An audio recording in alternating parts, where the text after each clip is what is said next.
Refractive index of compound media. When two medias, that is say water and glass, two media put together, kept in air, it forms compound media. One media is air, another is water, another is glass. And every interface, the light ray will undergo refraction. So this is air. Air is the medium here. And this is water. This is water and this is glass. So this is one media, this is another medium. This is air, one medium. So this is rarer medium. This is denser medium. This is rarer medium. Denser medium as compared to this is rarer medium, and this is a denser medium, this is rarer medium. Since the refractive index of air is equal to 1, refractive index of water is equal to 4/3, refractive index of glass is equal to 3/2. Therefore, this is smaller than this one, this forms the rarer medium. And now a light ray falls obliquely in the air to this media, that is to the water. This is the normal at the point of incidence. Then because of it is coming from rarer to denser, it will bend away. It will bend away. This ray will bend away bend towards the normal. Sorry, it will bend from, this is supposed to be the path of the ray, direction of the incident ray.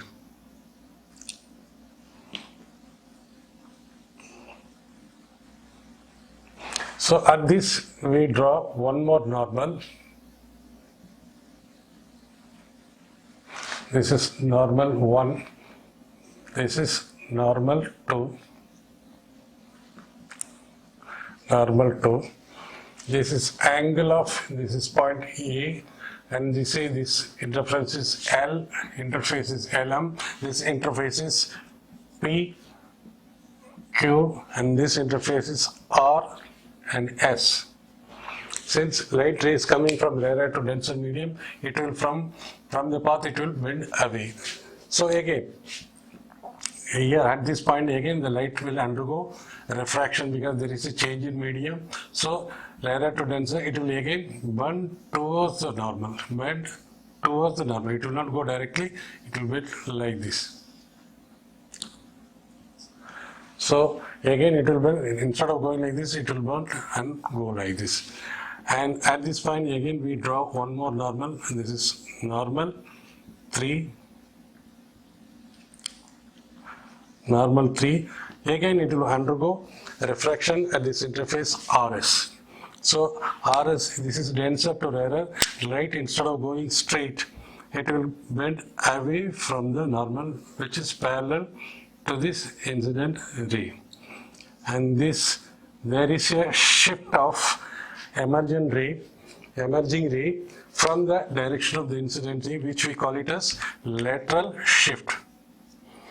The shifting of the emergent ray with respect to the direction of the incident ray is called lateral shift. And in the previous lecture also we studied, we call this is a angle of incidence R.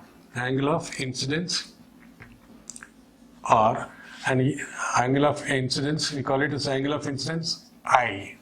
And at this point, this is angle of refraction or for this interface. Again, at this surface, this angle, this is angle of incidence for this interface, which is equal to R, because they are alternately opposite angle. Then again, from rarer to denser media, it will again further bend towards the normal. This angle, we call it as angle of refraction. Angle of refraction at this medium, at these two medium. So we call it as R1, and this will be also equal to R1. because same principle.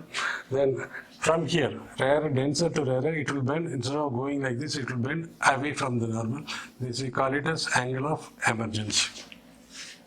So this ray will be normal to each other, and this angle of emergence from the glass is equal to angle of incidence when the air is striking incident on this interface. So now applying Snell's law. Applying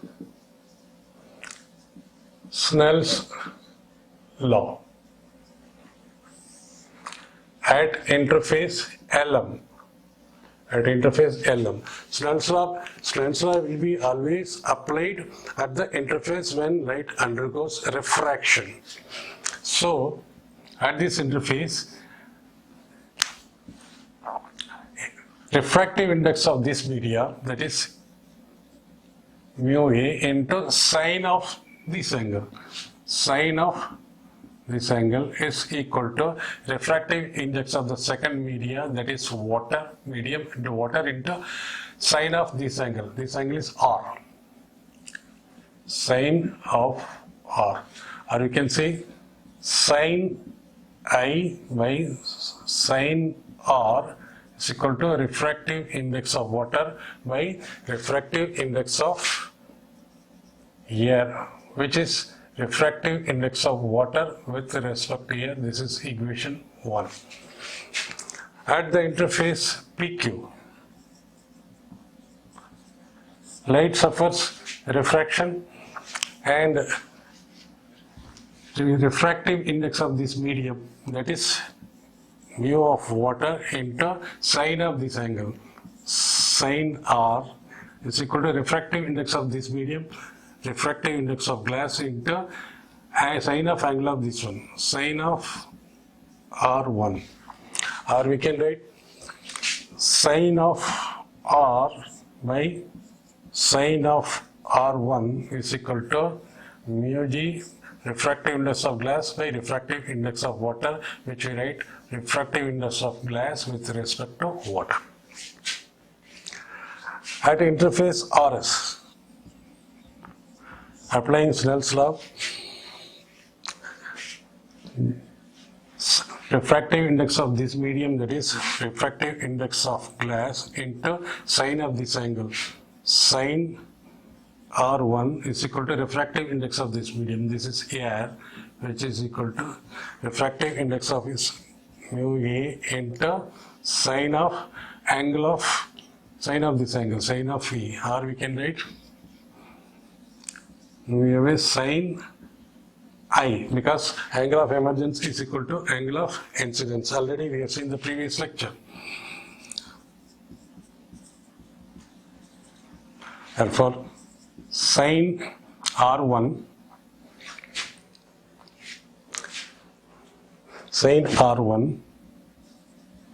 by sine I, sine R1 by sine I is equal to sine R1 by sine I is equal to mu A by G. It's equal to refractive index of air with respect to glass. This is equation number 3. This is equation number 2. On multiplying equation 1 and 2 and 3, sin I by sin R into sin R by sin R1, sin I by sin R into sin R by sin R1 multiplied by with this one, sin of R1 divided by sin of I is equal to refractive index of water with respect to air. Refract is equal to refractive index of water with respect to air into refractive index of glass with respect to water into refractive index of air with respect to glass is equal. So this and this cancels, this and this cancel, this and this cancels. So this is equal to this equal to this equal to this, and this is equal to 1. So we can write this 1. Therefore, if you want to, refractive index of glass with respect to water is equal to 1 by refractive index of water with respect to air into refractive index of air with respect to glass. As already we seen, the refractive inverse of this is equal to inverse of 1 by refractive index of water with respect to air is equal to refractive index of air with respect to water. Refractive index of air with respect to water into divided by refractive index of air with respect to glass. With respect to glass. So refractive index of water with respect to air. Okay. Okay. Now this is nothing but refractive index of air with respect to refractive index of water divided by refractive index of air with respect to refractive index of glass divided by. So this is equal to this get cancelled. This will, so refractive index of glass with respect to refractive index of water, which is equal to refractive index of glass with respect to refractive index of water, which is nothing but refractive index of glass with respect to. So we can say first medium, second medium, third medium, and first medium. So in general we can write refractive index of first medium, second medium with respect to first medium into refractive index of third medium with respect to second medium into refractive index of first medium with respect to third medium is equal to 1. So we can find out anything. Even we can inverse this also. When we inverse this one, this will become, when it goes up, because 1 by refractive index of air with respect to glass is equal to refractive index of glass with respect to air. Already we have seen in the previous lecture. Therefore, this also can be written as refractive index of glass with respect to air divided by this one, refractive index of water. We can write this way also. So this is when a ray undergoes multiple refraction in several different medium. Then this equation holds good whatever may be the number of medium. This is 1, 2, 3, 1.